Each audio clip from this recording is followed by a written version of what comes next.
Seringkali kebaikan Allah itu kita pandang dari sudutnya yang materi. Allah itu baik kalau kita punya harta yang banyak, tanah yang luas, pabrik yang di mana-mana. Sementara kalau cuma sekadar itu kebaikan Allah, terlalu sedikit orang yang mendapatkannya. Padahal kebaikan Allah tidak pernah berhenti dan meliputi seluruh makhluk yang hidup ini. Karena itu pada kesempatan jumpa sore ini, saya ingin mengajak kita melihat kebaikan-kebaikan Allah dalam bentuk yang lain. Bahwa kita diberikan harta yang banyak, itu kebaikan Allah. Diberikan tanah yang luas, itu juga kebaikan Allah. Diberikan perusahaan, pabrik di mana-mana, itu juga kebaikan Allah. Tapi tidak terbatas kepada itu. Ada kebaikan-kebaikan yang non-materi, yang malah justru itulah esensi kebaikan itu. Mari kita renungkan sebuah hadis di mana baginda Rasul bersabda, arba'atun man u'tiyahunna faqad u'tiya khairat dunya wal akhirah. Ada 4 hal. Siapa yang oleh Allah diberikan keempat hal ini, sungguh dia telah diberikan kebaikan dunia dan sekaligus kebaikan akhirat. Kebaikan dunia juga kebaikan akhirat. Ini berarti belum tentu yang baik di dunia menurut kita akan berbuntut baik juga di akhirat. Tapi orang yang diberikan 4 hal ini, dia sungguh diberikan kebaikan dunia dan juga kebaikan akhirat nanti. Apa 4 perkara ini? Yang pertama, qalban syakira. Orang yang oleh Allah diberikan hati yang pandai bersyukur. Ada ungkapan, my heart is my home. Hatiku adalah rumahku. Kalau luas hati, rumah yang kecil besar rasanya. Kalau sempit hati, rumah yang besar pun kecil jadinya. Kalau hati sempit, rumah pun kecil, kiamat namanya. Orang yang hatinya pandai bersyukur, bisa mensyukuri nikmat. Dan dengan dia bersyukur, semakin bertambah nikmat itu kepadanya. Banyak orang kaya harta, tapi miskin hati. Ini gejala zaman kita sekarang. Di tengah gemerlapnya harta, dia tidak tahu mau diapakan harta yang banyak itu. Orang-orang sufi menjelaskan bahwa kaya itu ada 2 macam. Ada kaya majazi dan kaya hakiki. Yang disebut kaya majazi, kaya artifisial. Lahirnya dibaluti harta, tapi hatinya miskin. Hidupnya sudah serba ada, tapi dia masih merasa kurang. Rumahnya sudah titik air liur orang melihatnya, tapi dia masih merasa belum apa-apa. Mobilnya berdecak orang kagum melihatnya, tapi dia rasakan itu pun masih belum. Maka dia selalu miskin. Dalam sebaya cukup dia masih merasa kurang, maka hidupnya pun selalu kekurangan.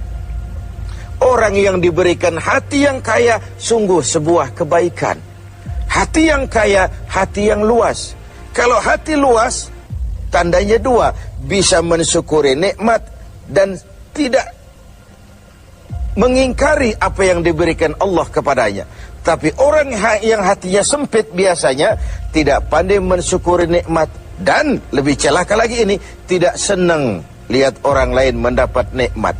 Orang seperti ini ya susah gemuk. Sudah tidak bisa mensyukuri nikmat, tidak senang lihat orang lain mendapat nikmat. Tetangganya beli televisi saja dia demam. Nanti tetangganya beli sepeda motor, dia makin gawat, masuk rumah sakit. Di rumah sakit dengar tetangganya beli mobil, mati dia. Disiksa oleh perasaan sendiri. Begitu orang yang miskin hatinya. Orang yang diberikan hati yang pandai bersyukur, sudah diberikan kebahagiaan dunia dan kebaikan akhirat. Ini yang pertama. Yang kedua, walisanan zakira. Orang yang diberikan lidah yang pandai berzikir, menyebut nama Allah dalam artian yang seluas-luasnya. Tasbih ya zikir, tahmid ya zikir, tahlil ya zikir. Tapi ada fenomena lain. Melihat apapun yang mengagumkan, dia kembali kepada Sang Maha Pencipta. Itu pun zikir. Melihat semesta jagat raya, melihat bintang gemintang bertaburan di angkasa, melihat lautan luas terhampar biru membentang, melihat gunung tinggi menjulang ke angkasa, semuanya mengingatkan dia kepada Allah. Itu pun zikir. Diberikan lidah yang pandai berzikir, mengingat Allah dalam segala keadaan. Dan bukankah Islam mengajarkan seperti itu? Dari hal-hal yang paling kecil, memulai pekerjaan, bismillah. Melihat sesuatu yang hebat, Masya Allah. Melihat sesuatu yang luar biasa, Subhanallah. Terkejut, Astaghfirullah. Berjanji, Insya Allah. Semua dikaitkan dengan Allah. Inilah zikir itu. Hidup yang larut dalam alur ketuhanan. Yang ketiga, wabadanan alal bala'i sabir. Beruntung orang, diberikan kebaikan orang kalau dia dikaruniai badan yang tegar menghadapi bencana, tegar menghadapi cobaan, kuat menghadapi tantangan. Tantangan itu penting. So kalau tidak ada tantangan, kita akan tidur. Cobaan juga kita perlukan, tapi kalau kita tidak sanggup menahannya, larut oleh cobaan itu, kita akan kalah karenanya. Orang yang baik, diberikan kebaikan dunia akhirat, punya badan yang tegar menghadapi cobaan. Apa cobaan Allah? Dua macam. Satu ayat menjelaskan, وَنَبْلُوكُمْ بِالْخَيْرِ وَالشَّرِّ. Kami akan coba, kami akan uji kamu dengan yang baik dan dengan yang tidak baik, dengan yang enak dan dengan yang tidak enak, dengan yang menyenangkan dan dengan yang tidak menyenangkan. Bukan cuma sakit cobaan itu, sehat pun ujian. Bukan cuma miskin ujian, kaya pun cobaan. Bukan cuma tidak punya jabatan cobaan, naik pangkat pun ujian. Kita ni yang namanya ujian kan yang tidak enak saja. Kalau sudah sakit, ya Allah, sedang diuji. Sehat, lupa daratan. Miskin, ujian. Setelah kaya, lupa bahwa itu juga ujian. Fenomenanya apa? Banyak orang lulus ketika diuji dengan kemiskinan, tapi gagal berantakan setelah diuji dengan kekayaan.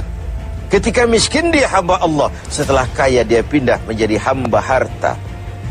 Belum pernah ada orang datang mengeluh, Pak Ustadz, saya sedang diuji oleh Tuhan. Kenapa Pak? Uang saya sedang banyak. Belum pernah.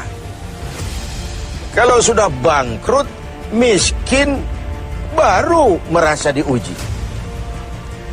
Bukankah sejarah syarat dengan contoh? La nufarriqu baina ahadim min rusuli. Kami tidak membeda-bedakan para rasul. Tidak ada rasul yang dianak emaskan. Semuanya diuji, semuanya ditempa, semuanya digembleng. Semuanya tegar seperti batu karang di tengah samudra.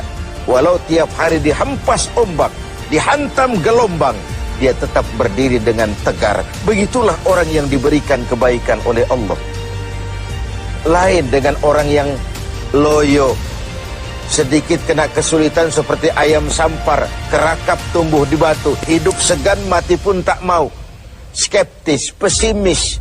Apa yang bisa kita lakukan kalau dasar hidup kita sudah skeptis dan pesimis itu tadi? Hidup ini adalah cobaan. Semakin tinggi kualitas keimanan, semakin berat cobaan itu. Semakin kokoh berpegang kepada agama, semakin kuat pula cobaan datang menerpa. Yang terakhir, orang yang diberikan kebaikan dunia akhirat, wa zaujatan salihatan, diberikan istri yang salihah, pendamping. Tidak ada suami bisa sukses jadi apapun dia tanpa peran serta dan dukungan istrinya. Itu sebabnya baginda Rasul menikah dengan Sayyidatuna Khadijah. Apa yang jadi pertimbangan beliau? Mengawini seorang janda yang umurnya 15 tahun lebih tua pula dari beliau. Kalau sekadar memperturutkan hawa nafsu, mestinya tidak Khadijah yang dipilih oleh baginda Rasul. Mestinya Kalau istilah kita sekarang cari ABG saja. Tapi jelas baginda Rasul bukan cuma sekedar mencari istri, beliau mencari seorang pendamping. Apa bedanya ini? Tiap perempuan bisa jadi istri, memang, tapi tidak tiap istri bisa jadi pendamping. Rumah tangga adalah awal kesuksesan kita di tempat lain. Karena itu, kalau diberikan istri yang solehah, itu sudah kebaikan dunia dan kebaikan akhirat.